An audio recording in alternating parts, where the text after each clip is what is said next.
A ver, imaginen esto por un momento.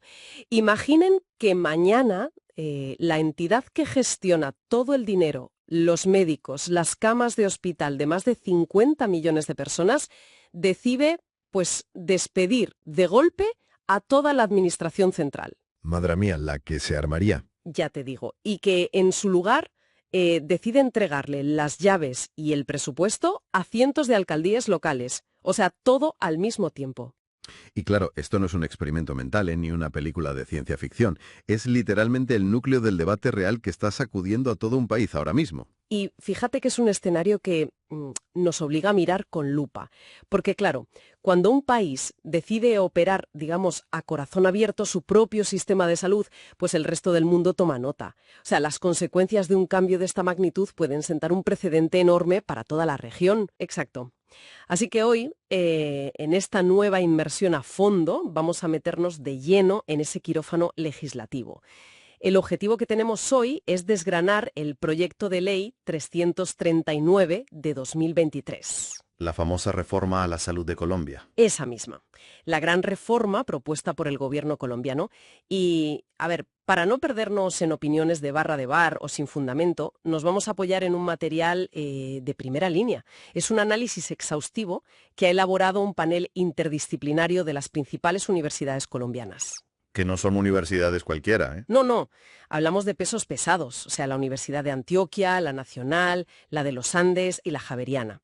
Y el documento plantea una pregunta súper directa, que es si la propuesta del gobierno es la reforma en salud que Colombia necesita. Y, a ver, el método que utilizan los académicos en este documento es brillante, ¿eh? Por su sencillez visual sobre todo, porque aplican una especie de semáforo a cada pilar de la reforma. Ah, lo del semáforo me encantó. Es que es muy útil. O sea, hay luz verde para las iniciativas que ven viables, luz amarilla para lo que genera, bueno, serias dudas operativas y luz roja directa para lo que consideran técnicamente inviable. Y también hay una luz blanca, ¿no? Sí, una luz blanca súper curiosa para aquello que brilla por su ausencia, cosas que faltan en el texto. Vale, pero antes de arrancar con los semáforos, hay que dejar algo muy claro a quienes nos escuchan. Aquí no venimos a tomar partido por nadie, ni a dictar sentencias políticas. O sea, nuestra misión hoy es poner sobre la mesa la mecánica pura y dura del proyecto. Exacto.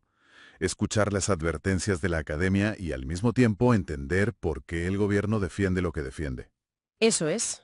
Al final, cada persona que escuche este análisis sacará sus propias conclusiones. Así que bueno, para entender cómo va a funcionar un hospital de barrio en el futuro, primero hay que entender el esqueleto legal, ¿no? El primer gran bloque de nuestro análisis es la gobernanza y ese dilema de si esta reforma es una ley ordinaria o algo mucho más profundo. Pues a ver, ese es precisamente el primer gran semáforo entre amarillo y rojo del informe. O sea, el debate jurídico parece un poco árido, lo sé, pero es el cimiento de todo. Resulta que el gobierno ha decidido tramitar esta reforma por la vía de una ley ordinaria. Ajá. Sin embargo, los juristas del panel advierten que esto es un riesgo enorme. ¿Por qué? Pues porque la reforma toca aspectos del núcleo duro del derecho fundamental a la salud. Espera, para no perdernos en la jerga parlamentaria, porque yo no soy abogada, ¿qué diferencia real hay, digamos, en la práctica entre tramitar esto como ley ordinaria o como ley estatutaria? O sea, ¿por qué levanta tantas ampollas este tema? A ver, es que la mecánica legislativa y el control constitucional son completamente distintos. O sea, una ley ordinaria requiere mayorías simples en el Congreso y tiene un trámite, pues, más rápido, más flexible. Vale. Pero claro, cuando un país altera la esencia de un derecho fundamental, como es el acceso a la atención médica o cómo participan las comunidades, la Constitución te exige una ley estatutaria. O sea, un camino más difícil. Claro, te exige mayorías absolutas y sobre todo una revisión previa por parte de la Corte Constitucional antes de que entre en vigor. Al elegir esta vía rápida ordinaria, la Academia advierte que, bueno, toda la reforma podría caerse por un vicio de forma si los tribunales deciden que altera ese núcleo duro del derecho. Entiendo. O sea, es como si estuvieran intentando construir un rascacielos gigante, pero pidiendo en el ayuntamiento los permisos de obra para una caseta de jardín. Tal cual. Esa es la analogía perfecta. Y supongo que, claro, para justificar una obra de esa magnitud tan deprisa, el gobierno está poniendo sobre la mesa datos de que el sistema actual está completamente en ruinas. De hecho, el informe menciona mucho cómo se usan las cifras de mortalidad materna para esto. Sí, y el uso de esos datos es uno de los puntos más críticos de todo el documento. A ver, el gobierno argumenta que las actuales administradoras de salud, que allí se llaman EPS, Las famosas EPS, claro. exacto, las entidades promotoras de salud, pues el gobierno dice que imponen barreras administrativas que, literalmente, cuestan vidas. Y para probarlo, señalan un aumento reciente en la mortalidad materna y de ahí concluyen que el sistema actual pues ha fracasado. Ya, pero, a ver, siempre hay que mirar un poco el contexto. O sea, los números no mienten, de acuerdo, pero la causalidad suele ser bastante más compleja que eso. Y tanto. De hecho, la profesora Tatiana Andia desmiente esa causalidad directa en el panel. Ella señala que aislar ese indicador sin tener en cuenta todo lo que ha pasado es, bueno, un poco engañoso. Claro, la pandemia y todo eso. Efectivamente, tuvimos una pandemia global que paralizó los servicios, encierros masivos, luego un fenómeno migratorio sin precedentes en esa región y además campañas de desinformación masivas. Wow, un cóctel explosivo. O sea, hay estudios que muestran que muchas mujeres no acudían a sus controles prenatales, no porque una EPS les negara el servicio en un mostrador, sino por terror a contagiarse de COVID en la clínica, o por factores de violencia estructural en sus zonas. Ya, o sea, atribuir todo ese colapso multifactorial, que es súper complejo, a un fallo administrativo del modelo de las EPS es, como mínimo, quedarse corto, ¿no? Incompleto, sí.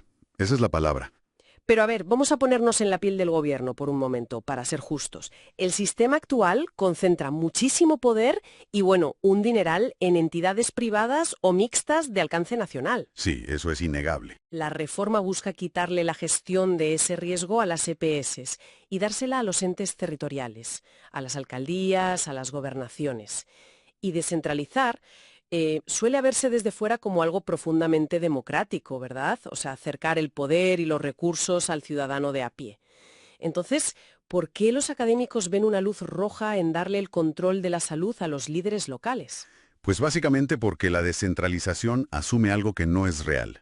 Asume que todas las regiones tienen la misma musculatura institucional. Ah, ya te entiendo, las desigualdades de cada zona. Claro. Y Colombia, como señalan los expertos, tiene una heterogeneidad territorial brutal.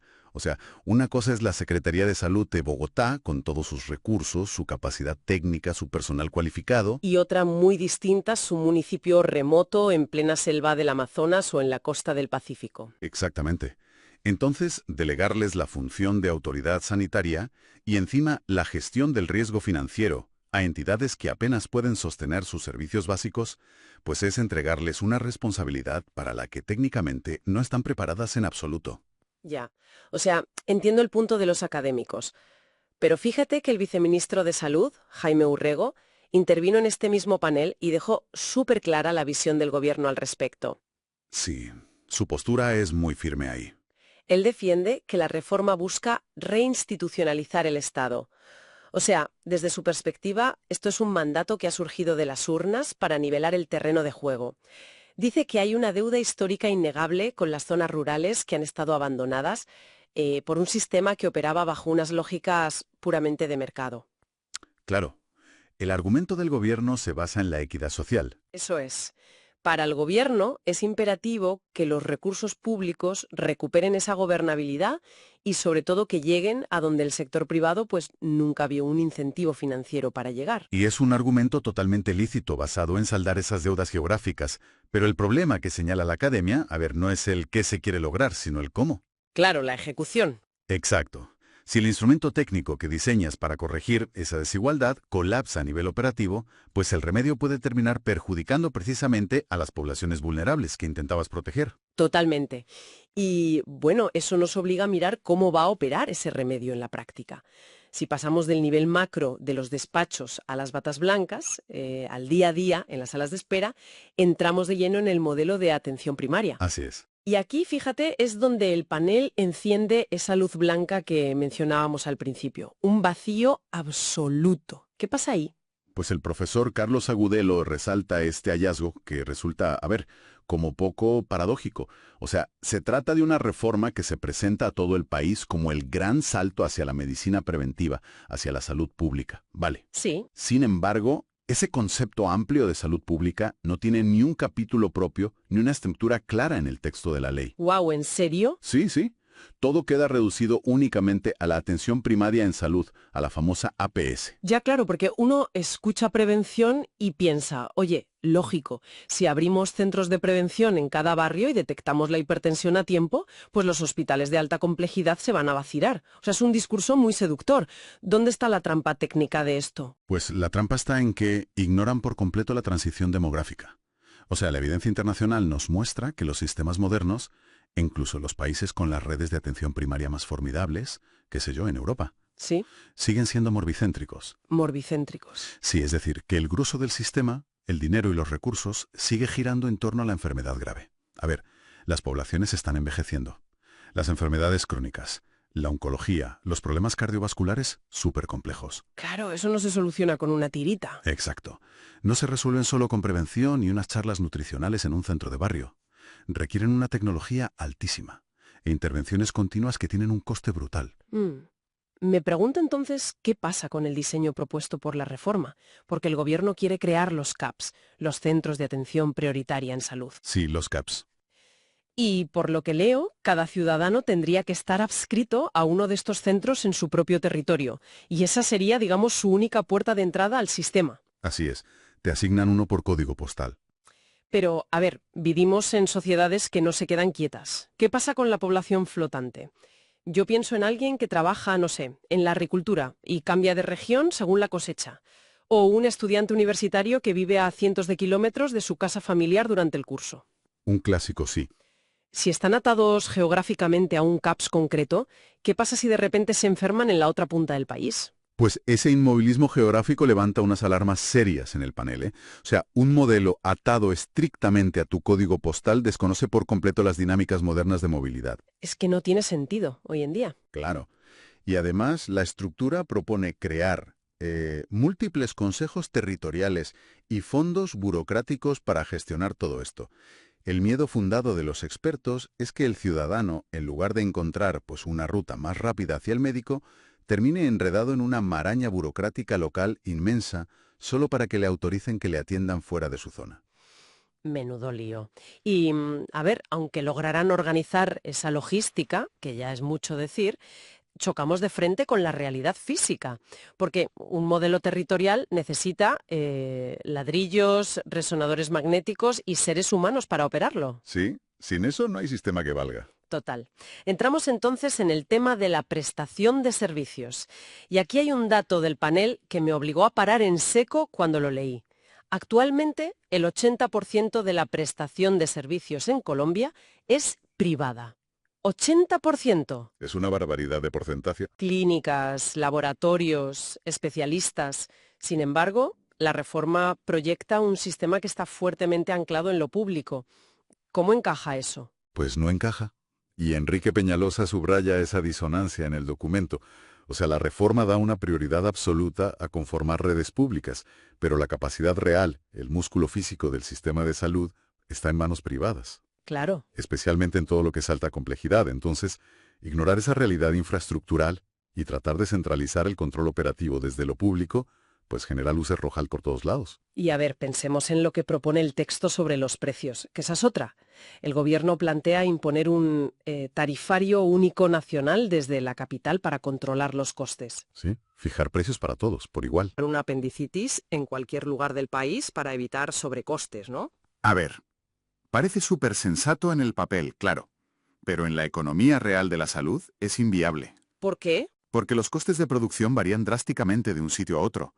O sea, construir un quirófano, llevar los suministros, garantizar que haya energía eléctrica ininterrumpida y pagar los salarios, pues no cuesta lo mismo en una zona costera y apartada que en todo el centro de Bogotá. Claro, el transporte y la logística cambian todo. Exacto. Si tú impones un tarifario único nacional, corres el riesgo de que las clínicas en zonas de difícil acceso quiebren directamente, porque la tarifa no llega a cubrir sus costes logísticos. Madre mía. O por el contrario, que las clínicas en las ciudades reduzcan drásticamente la calidad de los materiales para poder encajar en ese margen que les imponen. Entendido, entendido. Vaya tela. Pero bueno, no podemos hablar de hospitales sin hablar de las personas que los hacen funcionar, porque durante décadas se ha escuchado el reclamo de los profesionales sanitarios en Colombia sobre la precariedad de sus contratos. Una queja histórica y totalmente justificada. Claro, mucha inestabilidad, pagos atrasados, contratos temporales por meses. Supongo que aquí la academia sí que le da un respiro al gobierno, ¿verdad? Sí, aquí hay una luz verde indiscutible, en la intención al menos. O sea, mejorar la vinculación y dignificar el trabajo de todo el personal sanitario es una necesidad súper urgente, y el gobierno acierta de pleno al ponerlo en el centro del debate. Es que es vital. De hecho, el viceministro fue muy enfático en que el Estado no puede seguir dependiendo de médicos y enfermeras que están sometidos a una inestabilidad crónica. Pero, por el tono que usas, intuyo que el problema llega en la implementación legal de esta promesa. Nos conocemos ya, claro. La luz verde se vuelve amarilla rapidísimo.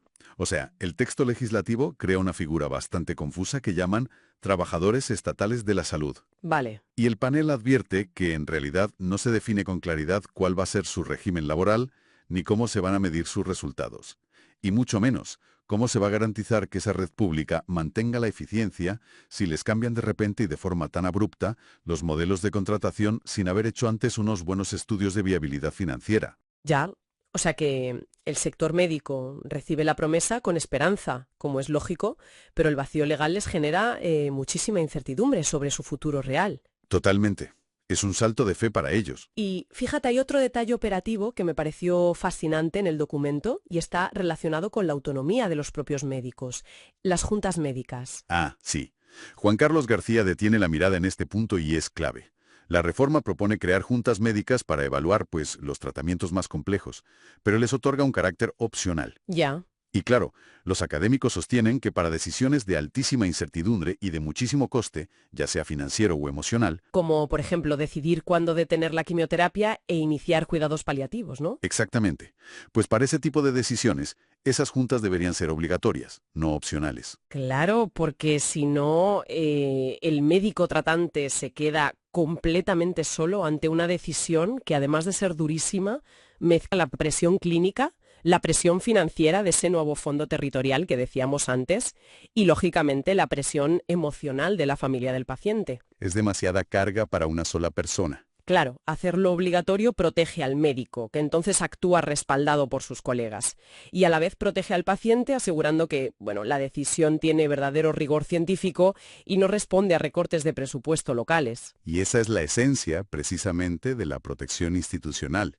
que la reforma, en su redacción actual, deja completamente al azar. Pues a ver, todo este andamiaje del que venimos hablando, las redes locales, los salarios dignos, los centros de atención primaria, nos empuja irremediablemente a la gran pregunta estructural, la pregunta que sostiene cualquier sistema de salud en el mundo. ¿De dónde sale el dinero? Exacto. ¿Quién firma los cheques y cómo se controla la caja fuerte? Llegamos a la financiación.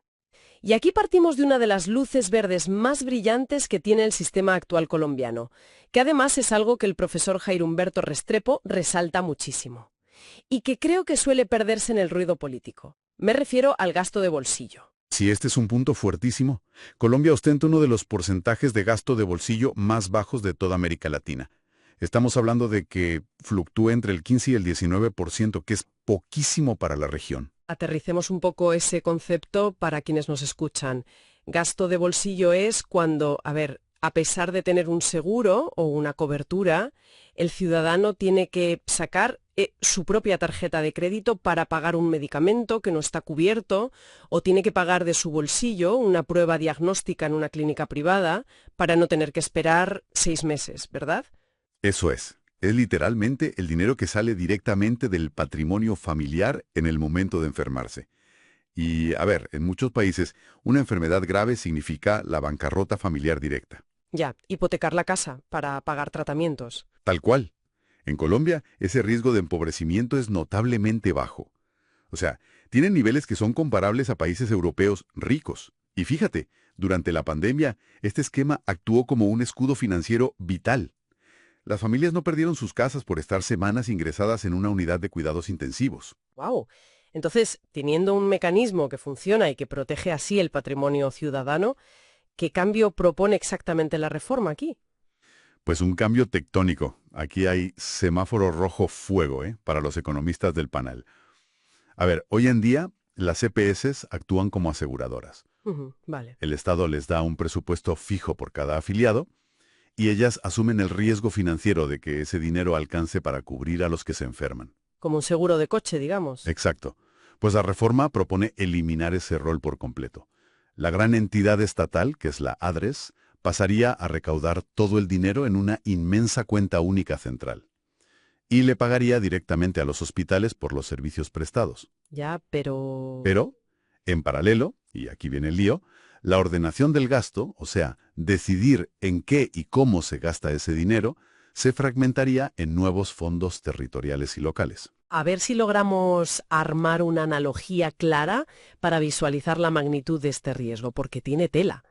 Es como coger todos los ahorros de toda tu familia extendida y meterlos en una gran bóveda central. Sí. Pero al mismo tiempo, coges y le entregas tarjetas de crédito conectadas a esa bóveda a decenas de primos y tíos que viven en distintas ciudades para que compren lo que consideren necesario para sus propias casas. Es una gran analogía, sí. Pero el problema no es solo que les des las tarjetas. El gran problema es que eliminas la figura del administrador que revisaba las facturas a final de mes. Ah, claro. En este escenario, la familia ya no tiene a nadie auditando si el primo pagó el precio real de mercado por una reparación en su casa o si le cobraron el triple por un servicio que a lo mejor era innecesario.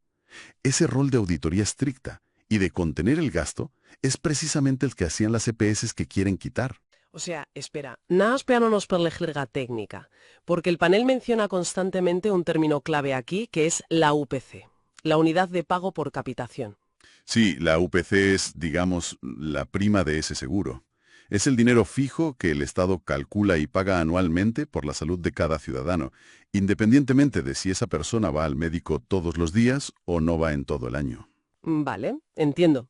Es el eje que mantiene todo el equilibrio financiero. Entonces, claro, si eliminas a la entidad que asume el riesgo financiero cuando la UPC se agota y encima permites que cientos de fondos territoriales comiencen a pedir autorizaciones de gasto sin un cálculo técnico clarísimo, pues los costes se te pueden disparar a las nubes. Es que no hay contención. Claro, alguien tiene que hacer el trabajo sucio de decir no cuando un cobro de una clínica es excesivo o cuando un tratamiento súper experimental no tiene respaldo científico, ¿verdad? Totalmente. Si el fondo territorial, que además está controlado por el poder político local, no tiene un incentivo financiero para contener ese gasto, pues el presupuesto nacional se puede desangrar en 2 días. Y ojo, porque el documento pone el dedo en la llaga sobre otro tema súper incómodo. La corrupción. Uy, claro, ese es el elefante en la habitación. Totalmente. Históricamente hay regiones en Colombia donde los fondos públicos han sido cooptados sistemáticamente por intereses políticos. Y la reforma no plantea cortafuegos técnicos robustos para evitar que estos nuevos fondos territoriales de salud sufran el mismo destino. Claro, les das la llave de la caja fuerte a nivel local. Y súper eficiente. Es, a los ojos de la academia, un salto al vacío absoluto. Ya veo. Aunque, bueno, el gobierno también argumenta, y hay que decirlo, que las EPS actuales tampoco eran precisamente un lecho de rosas, ¿no? Ah, no, desde luego que no. Muchas quebraron, ¿eh? Dejaron deudas multimillonarias con los hospitales, hubo escándalos de desvío de recursos. Para el Ejecutivo, recuperar el manejo del dinero desde una cuenta única estatal garantiza que el dinero de la salud se gaste, pues, efectivamente en salud y no en los gastos de administración de empresas privadas. Y tienen razón en ese punto. O sea, el diagnóstico sobre las EPS que han fallado es compartido por todos, incluso por la academia. Lo que los expertos cuestionan es la solución propuesta. Claro, el cómo. Señalan que curar los defectos del sistema actual, eliminando por completo la función técnica de gestionar el riesgo financiero, pues puede ser muchísimo peor que la enfermedad. Totalmente. Pues después de todo este recorrido por las entrañas del documento, la foto final que nos queda es fascinante, sobre todo por lo compleja que es. Nos encontramos frente a un proyecto de ley impulsado por unas intenciones que, honestamente, difícilmente alguien podría rechazar. Sí, las intenciones son buenas. Fortalecer la prevención en los barrios, garantizar contratos estables y dignos a la gente que nos salva la vida en los hospitales y volcar el poder y los recursos hacia unas zonas rurales que, seamos sinceros, llevan décadas marginadas. Claro, es que el conflicto aquí no radica en los ideales.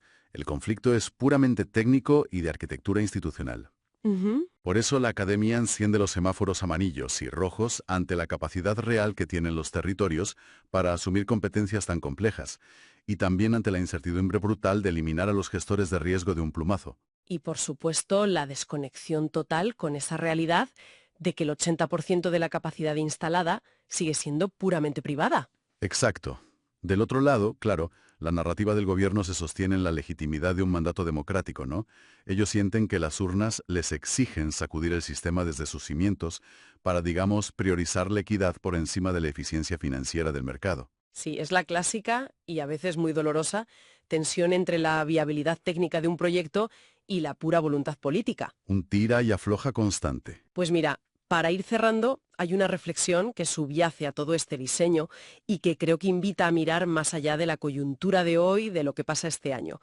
A ver, toda esta reforma apuesta casi ciegamente por la hiperlocalización. Sí. O sea, fragmentar las decisiones en fondos superlocales y departamentales para que la gestión esté, en teoría, lo más cerca posible de la cama del paciente. Lo cual responde a esa necesidad de equidad territorial de la que hablábamos al principio. Exacto. Pero fijémonos un momento en el mundo en el que vivimos, ¿vale?